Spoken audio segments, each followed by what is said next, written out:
What it do, guys? Manjoume here, and today we're checking out my deck list for my Imperialdramon blue-green deck. Now, I have played this in locals, and it's done fairly well. I've bricked a couple times, and those were the times I didn't do well. Otherwise, it does pretty well.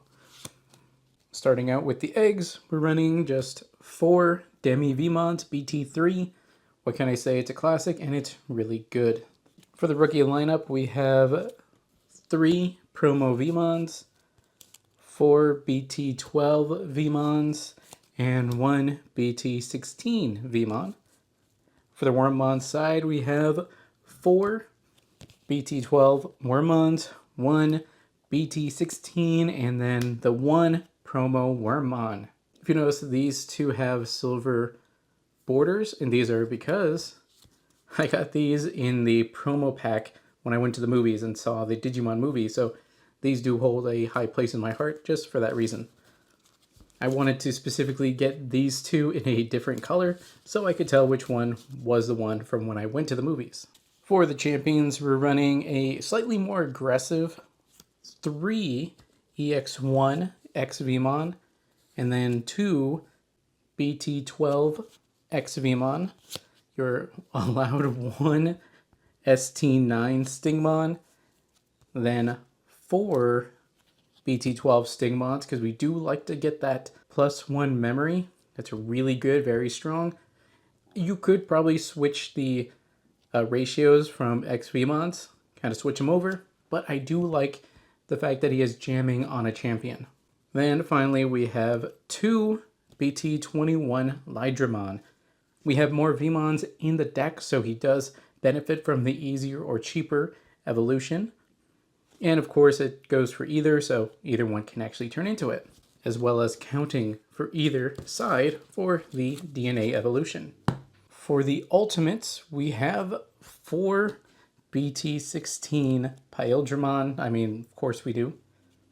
We have 2 ST9 Imperialdramon. Again, pretty standard so far. And then the last slot, I have a BT12 Dino Beamon, because he does have the inheritable where if he destroys an opponent in battle, you trash the top of their security rather than security +1 or piercing, which it does come in handy in matchups like against Royal Base or basically anything that has very strong options.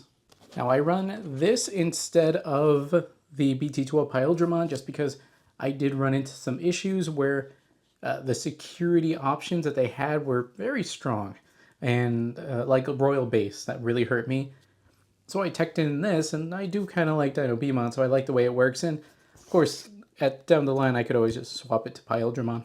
Now for the Mega lineup, we have 2 BT16 Imperialdramon Dragon modes, whose, when digivolving, allows you to finagle yourself into it becoming unsuspended and maybe continuing your play. And then its all turns ability can possibly allow you to digivolve into fighter mode. Then we have a more simple ST9 Imperialdramon Dragon mode, which when digivolving, it just allows you to play champions or megas from each of the 2 colors, and then that allows you to create more of him. Now at one point I did run instead 3 of these, but I am kind of testing the waters out with running this one instead, and I have seen it top in some lists.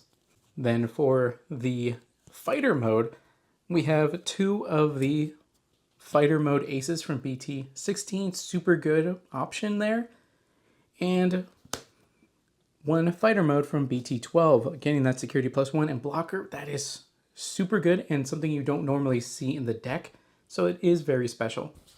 Then we are just running the 1 Imperialdramon Paladin mode ace.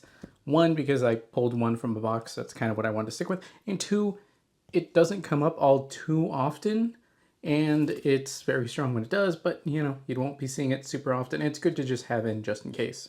As for the options, we're running 2 Return to the Progenitors, speaks for itself, 1 Hammer Spark, and 1 Megadeth. Although I'll be honest, there's a lot of cards I could tech this out for because I almost never actually get to use this. And some of them include Ice Wall, that's kind of the simplest one to think of.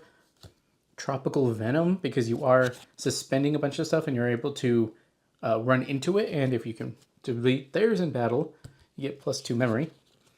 Then you have more archetypal options where I have this kind of a just in case, or like if they hit the card insecurity, might as well just go for Giga Death instead of Mega Death, you know, just an optimized version of that.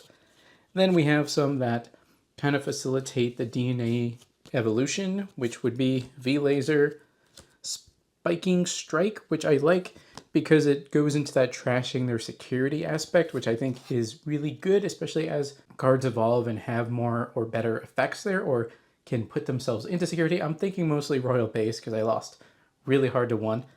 And the Invincible Dragon Insect Fusion, just kind of the same thing to facilitate your DNA evolutions a little quicker. But I think the most standard one would be either Ice Wall or Tropical Venom.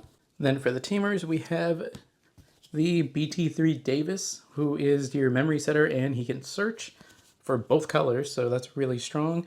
And then 4 of the obligatory BT16 Davis and Ken, just being able to play all those rookies that we run, and then on evolution gain the memory, and then on DNA to trash their Digivolution. So that's actually really strong in this deck, and this is like the perfect ratio for the two.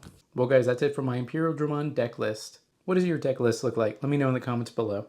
If you want to stay up to date with my videos and live streams over YouTube and Twitch, check out links in the description below. Like, comment, subscribe, and consider joining. That's all for now, guys. Manjoume out.